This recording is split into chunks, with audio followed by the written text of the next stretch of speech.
যে দুনিয়া 50,000 বছরের সমান পরকালের একটি দিন।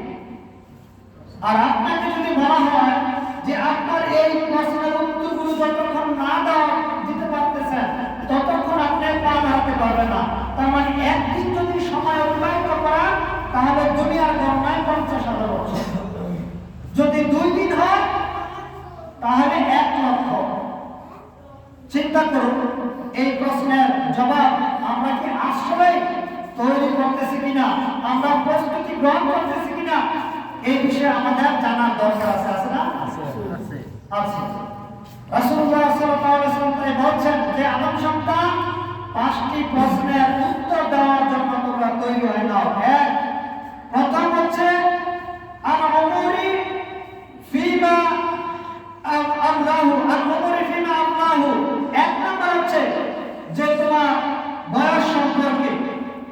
মানুষকে একটা বয়স দেওয়া হয়েছে, মানুষ সময়ের মতো দিচ্ছে না কিন্তু তাকে সময় দেওয়া হয়েছে। মানুষকে বয়স দেওয়া হয়েছে, মানুষ সময় নিয়ে আফসোস করবে। এমনকি মানুষ যদি জান্নাতেও যায় সেখানে গিয়ে আফসোস করবে। কেন করবে? জান্নাতে গিয়ে সে চিন্তা করবে যে আমি অমুক সময়ে দোকানে বসে অমুক জায়গায় বসে আড্ডা দিয়েছিলাম, এই সময়টাকে যদি আমি একটু দিনের জন্য ব্যয় করতাম, আজকে জান্নাতের মধ্যে আমার যেটুকু মজা দেওয়া হয়েছে যদি ওই সময়টাকে কাজে লাগাতাম আরেকটু মজা বৃদ্ধি হতো। এই জন্য সে সময়ের জন্য আফসোস করবে। আর যারা জাহান্নামে যাবে তাদের কথা কি বলবো? সম্মানিত উপস্থিতি, বলছিলাম 1 নাম্বার হচ্ছে তার বয়স সম্পর্কে।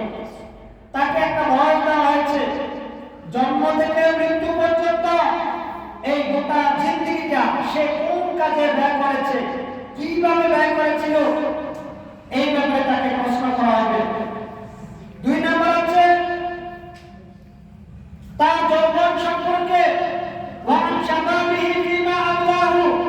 তাকে একটা যৌবন কাল দেওয়া হয়েছিল, এই যৌবন সম্পর্কে তাকে আবার জিজ্ঞেস করা হবে, একদম শুরু থেকে শেষ পর্যন্ত। দ্বিতীয়ত তাকে যৌবন কাল দেওয়া হয়েছে, এই যৌবনটাকে সে কোন পথে ক্ষয় করেছে, এই সময়টাকে সে কি দোকান পথে বসে কিংবা মেয়েদের সাথে সম্পর্ক রেখে অথবা অন্য কোনো খারাপ পথে ব্যয় করে তার সময়টাকে শেষ করে দিয়েছে, নাকি ভালো কোনো উদ্যোগ নিয়েছে, ভালো কোনো রাস্তা অতিক্রম করেছে, ভালো পথে তার সময়টাকে ব্যয় করেছে, এই ব্যাপারে তাকে জিজ্ঞেস করা হবে। 3 নম্বর হচ্ছে ওয়ান মালি মিন আইনা তাসাবাহু। 3 নম্বর হচ্ছে ওয়ান মালি, তার মাল সম্পর্কে। তাকে অর্থ সম্পদ দেওয়া হয়েছিল, এই অর্থ সম্পদটা সে কিভাবে উপার্জন করেছে, কিভাবে সে ব্যয় করেছে। এখানে 2টা পয়েন্ট। 1 নম্বর হচ্ছে সে কোথায় থেকে তা অর্জন করেছিল, আর দ্বিতীয়টা হচ্ছে কোথায় সে ব্যয় করেছে।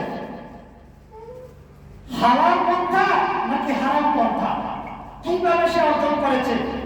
টাকা পয়সা আপনার সন্তান ইনকাম করছে, আপনি ইনকাম করতেছেন, কিন্তু এটা কি হালাল পন্থা না হারাম পন্থা, আপনাকে এটা জবাব দিতে হবে। আবার আপনি যখন ব্যয় করতেছেন সেটা কি হারাম পন্থা না হারাম পন্থা, সেটাও আপনাকে জিজ্ঞেস করা হবে। সম্মানিত হাজিরিন, আমাদের মাঝে এমন অনেক মানুষ রয়েছে যারা রাত দিন কষ্ট করে অনেক শ্রম দিয়ে হালাল পথ থেকে ইনকাম করতেছে। একজন মানুষ প্রতিদিন মনে করুন রিক্সা চালিয়ে তার মাথার ঘাম পায়ে ফেলে টাকা ইনকাম করতেছে, হালাল, একেবারেই হালাল, কিন্তু সেই টাকাটাকে আবার সে হারাম পথে ব্যয় করতেছে। আসলে তো ইনকামের সোর্স হালাল, কিন্তু এটাকে ব্যয় করতে গিয়ে হারাম পথে ব্যয় করতেছে।